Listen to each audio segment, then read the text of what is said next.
Bizarre Brain Comics.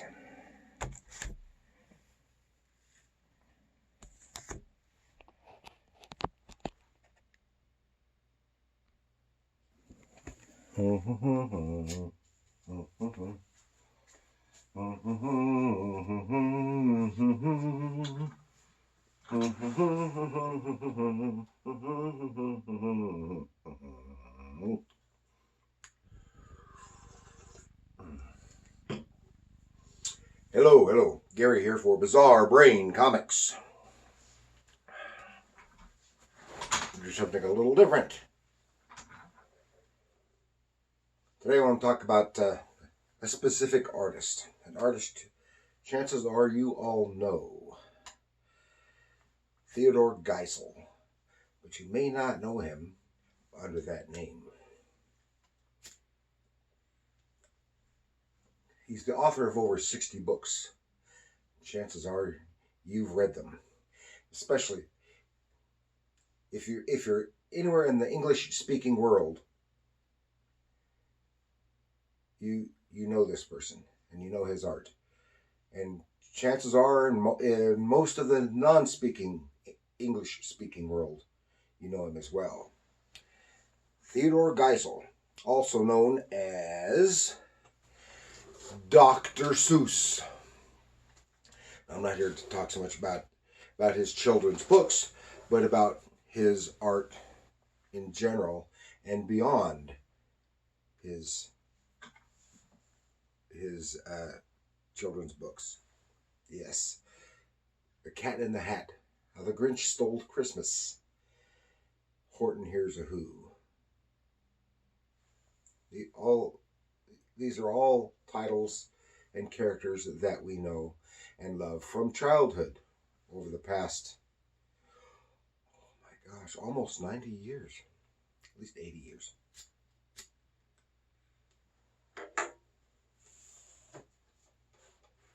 So let us consult the big book of knowledge.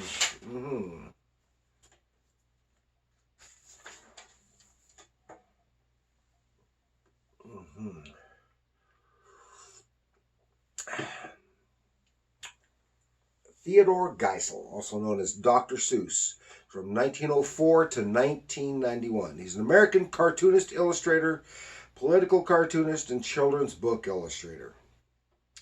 He adopted the pen name Dr. Seuss as a student at Dartmouth College while working on some controversial stuff on the college paper, because he didn't want to know who it was. And I guess Seuss is his middle name. It's some family name. He went on to Oxford after Dartmouth. He went on to Oxford and then started doing cartoon illustrations for Vanity Fair, Life, and advertising work for Flit, which was a pest control company, like Black Flag, sprays to kill bugs. And also Standard Oil. He became very well known for these ad campaigns. And he was the political cartoonist on the New York newspaper PM.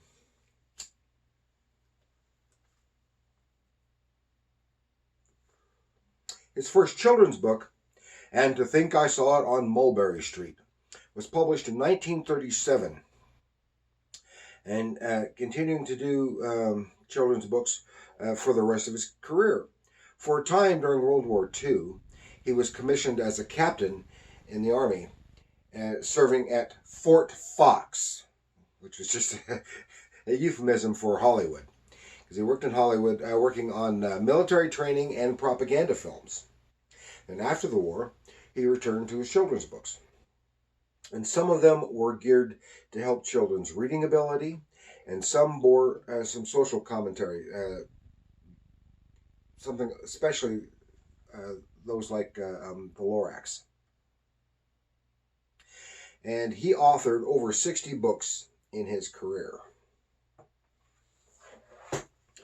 And one of the books we're going to be looking at here is this one here, Dr. Seuss from Then to Now, which is basically a catalog for a Dr. Seuss retrospective show from 1985, I think it was.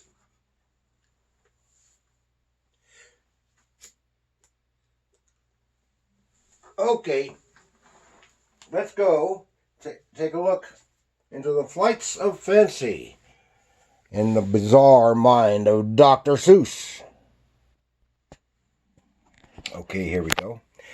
You can see, get a better view of this cover of this book, Dr. Seuss, From Then to Now.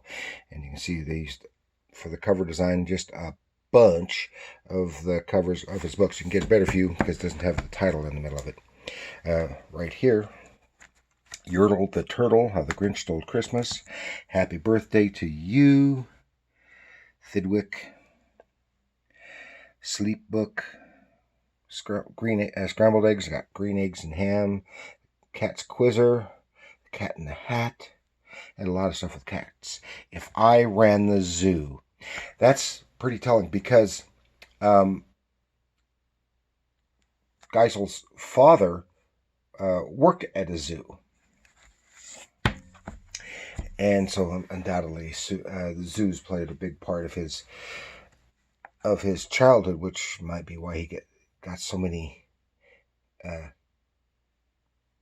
bizarre looking animals in there. A lot of cats, stylized cats, and elephants like Horton.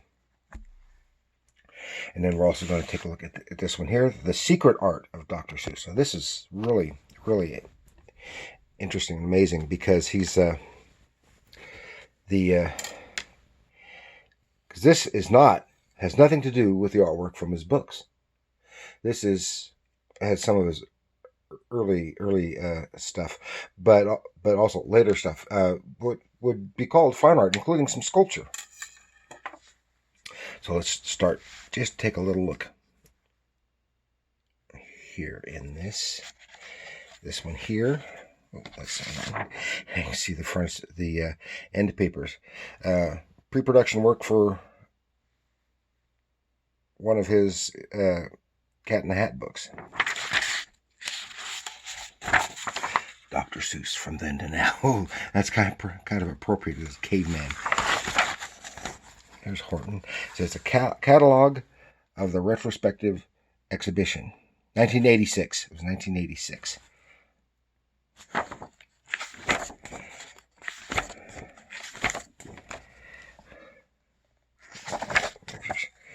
This is just some previs, some early concept art.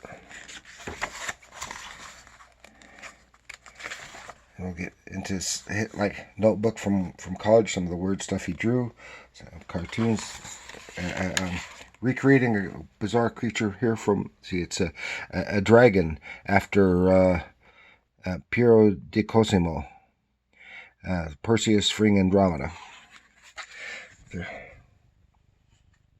book covers, magazine covers from Life, Judge, other humor, showing his commercial work. Some commercial work. Here we go. Flit. Click, Henry, the Flit. That was the tagline for the advertisement. Quick, Henry, get the Flit. Seuss Navy. More Flit. From Esso Lube, from the oil company. And here is the cover of his first book. And to think I saw it on Mulberry Street. And some of the pages. But then you get other, of course, all this is Horton hatches the egg. Pre-publicity stuff. Now he was also, for a short time, here we go, Hygie. For a short time, he did a comic strip. Newspaper comic strip. And it said that he had just gotten the, I guess this was for Hearst. And the publishers,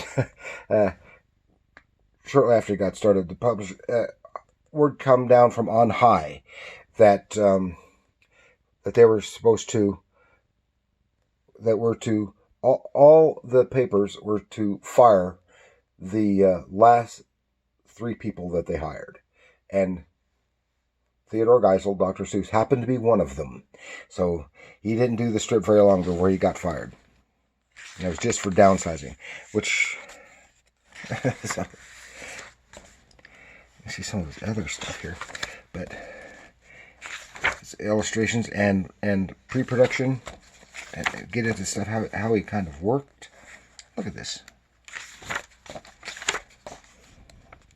Of course, this is all related to his books.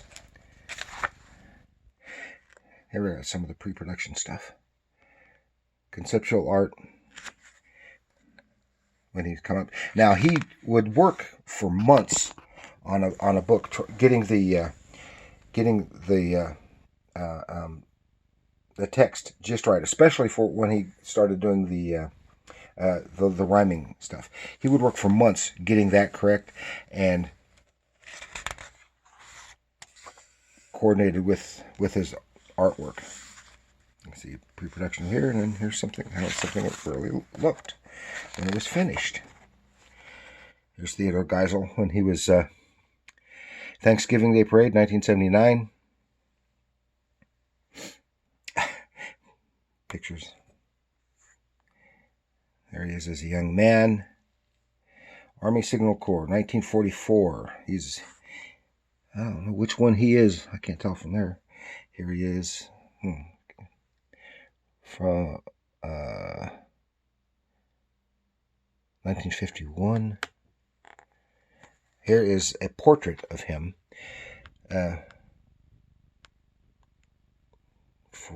It's commissioned by Dartmouth College by Everett Raymond Kinsler. Painting done in 1982.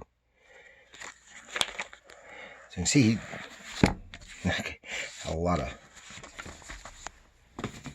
some unusual stuff, and that's just the stuff that we know.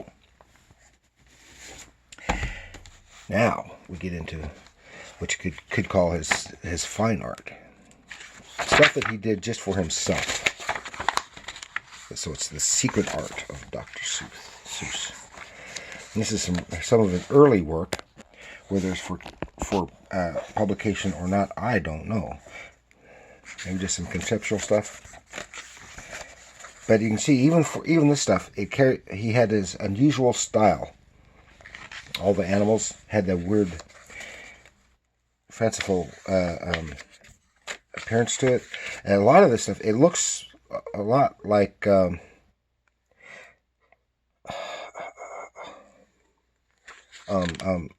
suddenly can't think of the word.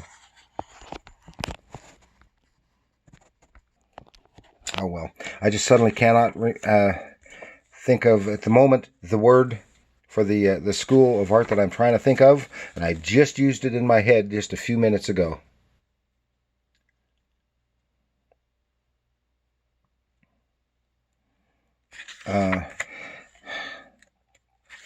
Like Salvador Dali. You'll know what I'm trying to say. Here we go. I wanted to show you this. Some of his sculpture. Still carrying that same with a variety of media here. And using real horns and stuff. And still reflecting his bizarre stylization for his critters. The painting. Some more stuff. Mixed media, all kinds of medias. Just really, really interesting. Some beautiful colors. But then you get into the like, look here, cats, and these are paintings. See, it's a watercolor on an illustration board. That's unusual. Here's the one that was on the cover. And more cats. He must have been a cat person. Lots of cats. Some strange stuff.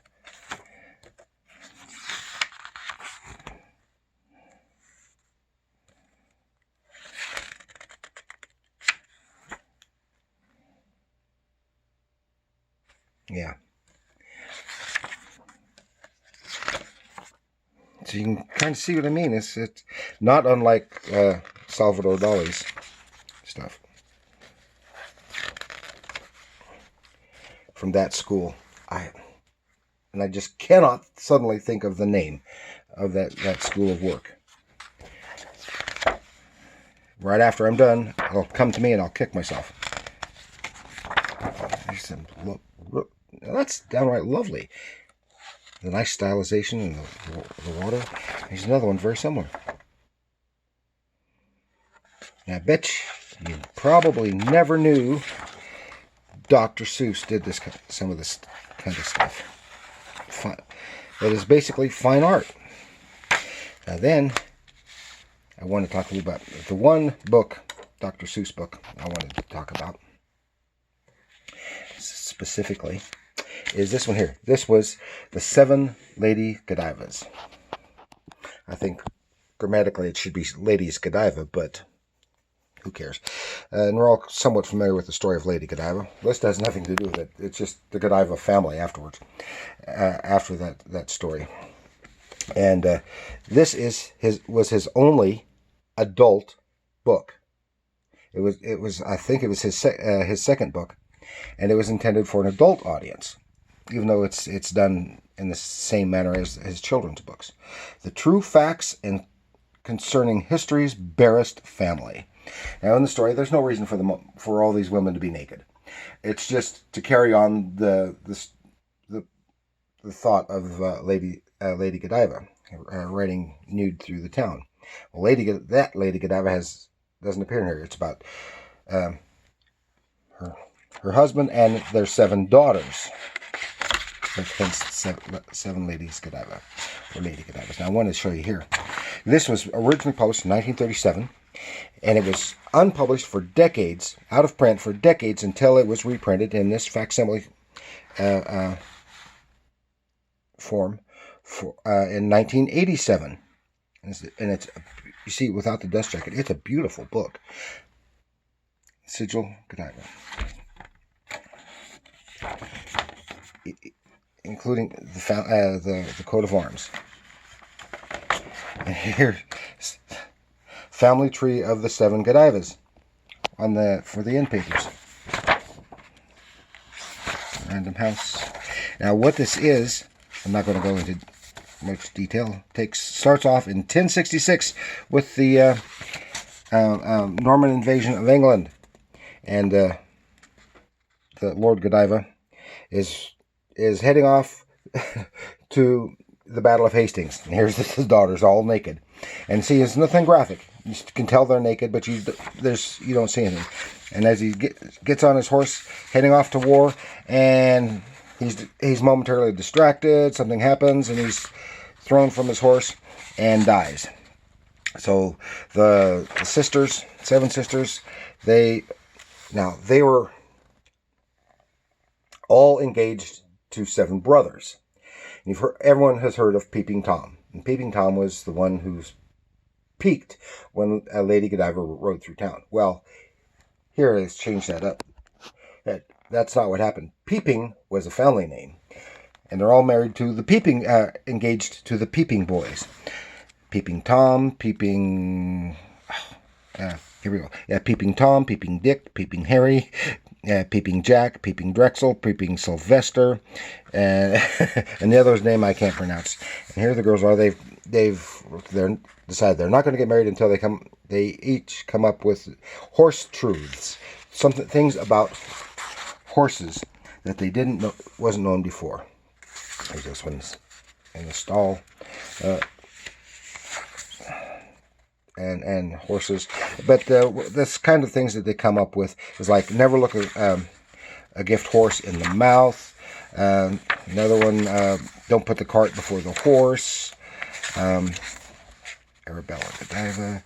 I can't remember. Don't lock the barn door after the horse has left. Things like that, and it's all fun. See, there is more text than what he usually put in his children's books. But of course, this was an adult. But even though it's kind of silly, it's just sheer fun, and it's